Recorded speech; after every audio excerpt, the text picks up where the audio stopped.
Hey guys, welcome back to my YouTube channel.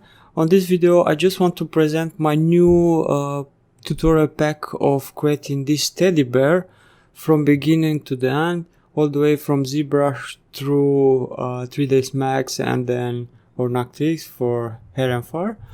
The link will be in the description on my Gumroad page. I didn't know exactly what price to set, so I imagine that this will be around 2 Starbucks coffee. I'm not sure. You'll find all the information on the Gumroad.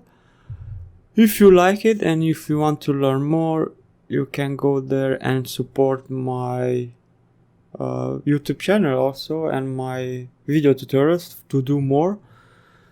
Thank you for watching and see you next time. Take care.